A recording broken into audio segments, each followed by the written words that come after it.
अस्सलाम वालेकुम। साक्षी खबर में आपका इस्तकबाल है। आज 5 शव्वाल है। सुर्खियों से पहले सुनते हैं हदीस शरीफ। बिस्मिल्लाहिर्रहमानिर्रहीम।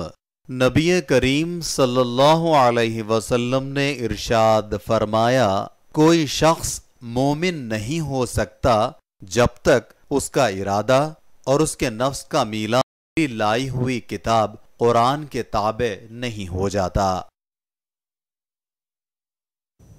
और अब सुर्खियां। सिंगापुर की जानिब से दिए गए तीनों मास्टर प्लान्स को एपी काबीना ने दी मंजूरी। इजलास में लिए गए कई अहम फैसले। जगन के अनंतपुर में किसान भरोसा यात्रा का दूसरा दिन। मुतासिरा किसानों के खानदान से जगन ने की मुलाकात। चंद्रबाबू तेलंगाना के मामलात में मदाखिलत न करें, केसीआर ने दी एपी के वजीर आला को वार्निंग।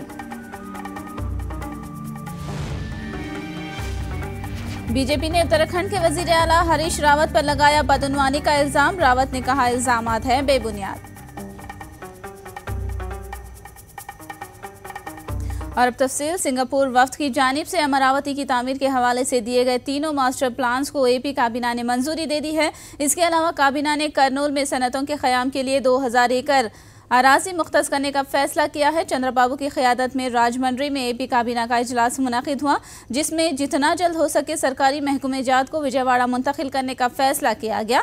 इसके अलावा 25 जुलाई को पुष्करालू इख्तितामी तकरीब के हवाले से घर घर दीप जलाओ रस्म शुरू करने का फैसला किया गया। इसके अलावा सदर मुकाम की तामीर के लिए चीन, जापान और सिंगापुर ममालिक से ताउन हासिल करने से इत्तेफाक किया गया, जबकि पुष्करालू महलिकीन को सिर्फ ताज़ियत की हद तक महदूद रखा गया। एमआरओ मुनाजाकशी पर हमले के मामलात में मुनाजाकशी को ही कसूरवार ठहराए जाने की खबर है। సింగపూర్ ప్రభుత్వం ఇచ్చిన 3 మాస్టర్ ప్లాన్లు seed capital, capital city, capital region road మ్యాప్లను రాష్ట్ర మంత్రివర్గం ఆమోదించింది. సీడ్ క్యాపిటల్ అక్టోబర్ 22వ తేదీన 3000 ఎకరాల స్థలంలో గౌరవ ప్రధానమంత్రి చేత శంకుస్థాపన జరుగుతుంది.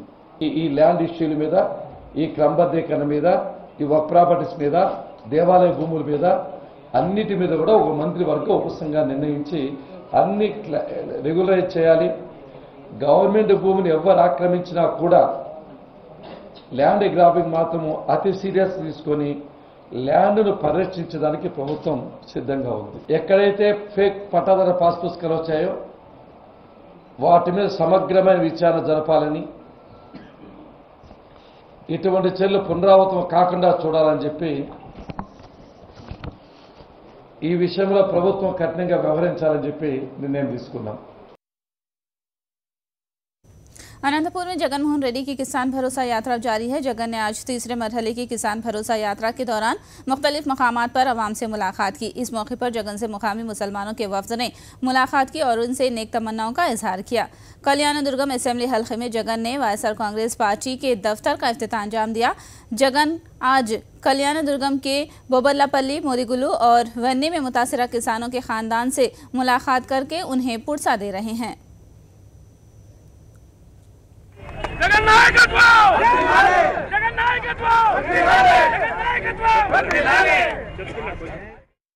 कायद अपोजिशन और वायएसआर कांग्रेस पार्टी के सदर जगन मोहन रेड्डी ने अनंतपुर के कल्याण दुर्गम असेंबली हल्के के बोबल्लापल्ली में खुदकुशी करने वाले किसान ई रना के लवाहिकीन से मुलाकात की और उन्हें पुरसा दिया। जगन ने मुतासिरा खानदान के साथ बैठकर वक्त गुजारा और उनकी ढारस बांधी।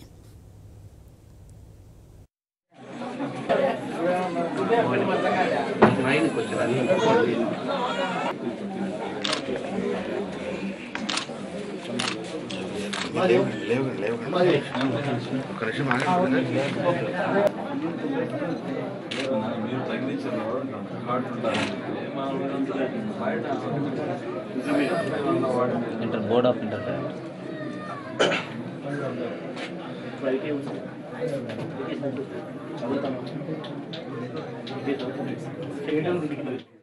कुल हिंद कांग्रेस के नायब सदर राहुल गांधी के 24 जुलाई को अनंतपुर दौरे पर वासीरेड्डी पद्मा ने शदीद तनकीद की। राहुल के दौरे में वाईएसआर के मुजस्सिमे पर फूल चढ़ाने का अमल भी एजेंडे में शामिल रहने पर पद्मा ने बरहमी का इजहार किया। उन्होंने सवाल किया कि वाईएसआर से धोखा करने वाले राहुल गांधी वाईएसआर के मुजस्सिमे पर किस मुंह से फूल चढ़ाएंगे। उन्होंने रिमार्क किया कि राहुल गांधी आइंदा इंतखाबात में वोट बटोरने के लिए वाईएसआर के नाम का तो इस्तेमाल नहीं कर रहे हैं। రాష్ట్ర విభజన తర్వాత మొట్టమొదటిసారి తాము ఏపీని ఎట్లా అడ్డంగా నరికామో చూడ్డానికి అన్నట్లుగా ధైర్యం చేసి ఈరోజు రాహుల్ గాంధీ ఆంధ్రప్రదేశ్కి వస్తున్నారు. ఏ ముఖం పెట్టుకుని వాళ్ళ వైఎస్ విగ్రహానికి దండలు వేయటానికి రాహుల్ గాంధీ పూనుకుంటున్నాడు.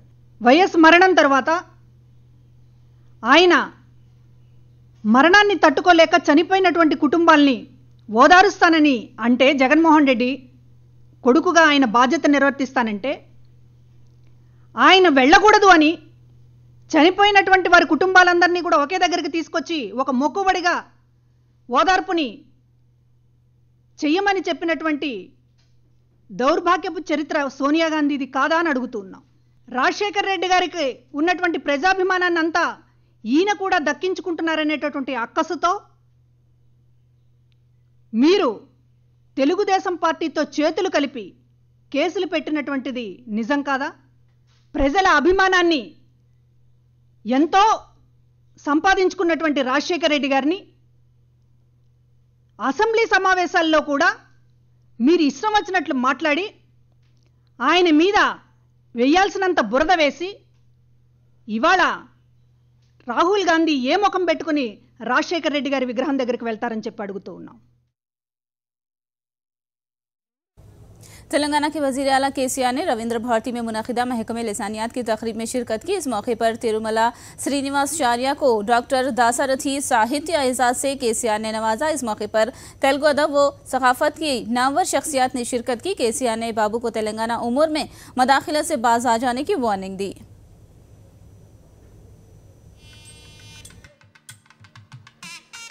విడిచిపడుతున్నామా, పొద్దులేసి మా దెబ్బలు దర్చుకుంటున్నామా? అటువంటి అసూయలు అవసరం లేదు. ఎవరి ప్రతిభ వారిది, ఎవరు బతుకువారు గొప్పగా బతకొచ్చు. అదే సలహా నేను ఆంధ్రప్రదేశ్ ముఖ్యమంత్రి గారికి చెప్తున్నా.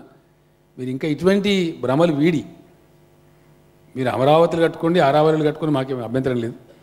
బ్రహ్మాండంగా చేయండి, మేము కూడా సంతోషిస్తాం, హర్షిస్తాం. మీరంతా బాగుండాలని కోరుకుంటాం మనసు నిండా ఒక సహచార రాష్ట్రంగా. కానీ మా బతుకు మమ్మల్ని బతకనివ్వండి మహాప్రభు అని చెప్తున్నాం, మర్యాదగా చెప్తున్నాం. ఇక ఒకటికి 10 అంటాం. మరి ఇంటికా జవాబు పత్తర్సే దేనా పడతా, తప్పదు. కాబట్టి అది మానుకుంటే మంచిదని ఈ సందర్భోచితమే నేను అనుకుంటున్నా. तेलंगाना कानून साज कौंसिल में कांग्रेस के फ्लोर लीडर मोहम्मद अली शब्बीर ने कहा कि केसीआर हुकूमत को बैंकरप्सी की सिमत ले जा रहे हैं। उन्होंने इदाद-ओ-शुमार का हवाला देते हुए कहा कि सरप्लस वाली रियासत का खजाना खाली हो चुका है और मरकज से आने वाले 21,000 करोड़ रुपए की इमदाद से महरूम हो जाने का अंदेशा है। యువకులకు ఎంప్లాయ్మెంట్ ఇస్తా అన్నారు. ఇంకా 8 దినాలే మిగిలినాయి. ఆయన ఇచ్చిన వాగ్దానానికి చూస్తే 8 డేస్ మిగిలినాయి. ఆయనకు తెలుసు ఈ 25,000 జాబ్స్ ఈ సంవత్సరం నేను ఇస్తే నా మీద అడిషనల్గా 900 crores అడిషనల్ బర్డన్ పడుతుంది అనే ఉద్దేశంతో ఇవాళ యువకులకు ఒక జాబ్ కూడా ఇవ్వకుండా 1 year 2 months అయిపోయింది తెలంగాణ రాష్ట్రం అయిపోయి కూడా ఒక్క అన్ఎంప్లాయ్మెంట్ విద్యార్థులకు ఒక్కరికి ఎంప్లాయ్మెంట్ ఇవ్వకుండా ఇవాళ ధనిక రాష్ట్రాన్ని సర్ప్లస్ స్టేట్ని ఈరోజు బ్యాంక్ కరప్ట్గా బారోగా ఉద్దర తీసుకునే పరిస్థితికి వచ్చారు. ఇప్పుడు ఓడికు పోయేందుకు కూడా ప్రభుత్వం పోతుందంటే ఈయన మేనేజ్మెంట్ ఎంత చక్కగా ఉన్నది, ఈయన అడ్మినిస్ట్రేషన్ ఎంత చక్కగా ఉన్నది. సార్ 1 నెల నుంచి సెక్రటరియట్ వస్తలేడట. ఇక యాడికి నడుస్తుంది గవర్నమెంట్? तेलंगाना के अरकान पार्लिमान ने आज अलहदा हाई कोर्ट के क़याम का मुतालबा करते हुए पार्लियामेंट के इहाते में धरना दिया और मरकज़ की जानिब से तेलंगाना के लिए अलहदा हाई कोर्ट के क़याम में ताख़ीर पर नाराज़गी जाहिर की।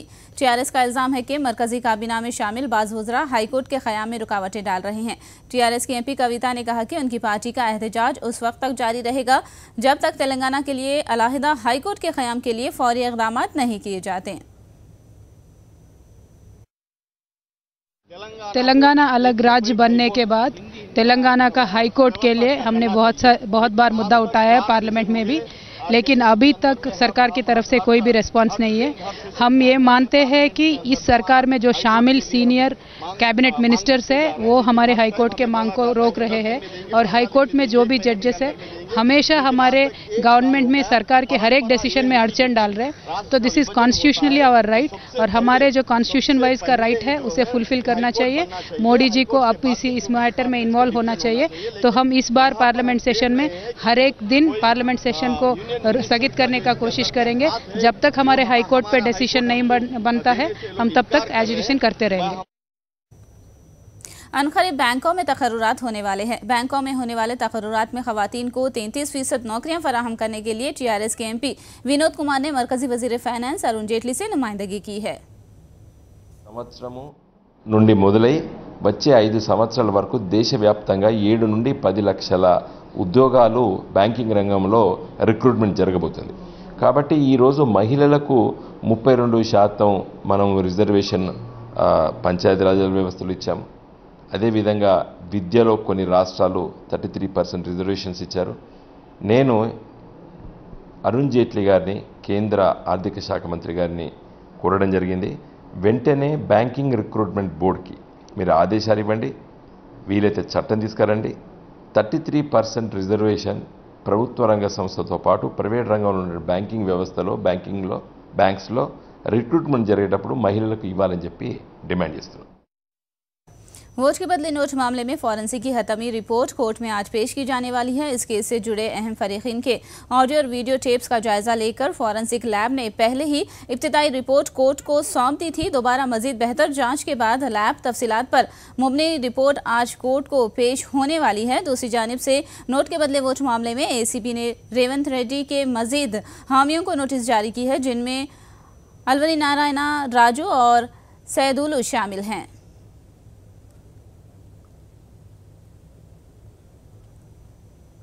कॉल डेटा का मामला सुप्रीम कोर्ट पहुंच गया है। विजयवाड़ा मेट्रोपॉलिटन मजिस्ट्रेट की जानिब से कॉल डेटा फराहम करने की हिदायत को सर्विस प्रोवाइडर्स ने सुप्रीम कोर्ट में चैलेंज किया है। मामले की समाअत कल किए जाने का इम्कान है। याद रहे कि कॉल डेटा की फराहमी का मुतालबा करते हुए पुलिस ने सर्विस प्रोवाइडर्स पर काफ़ी दबाव बनाया था।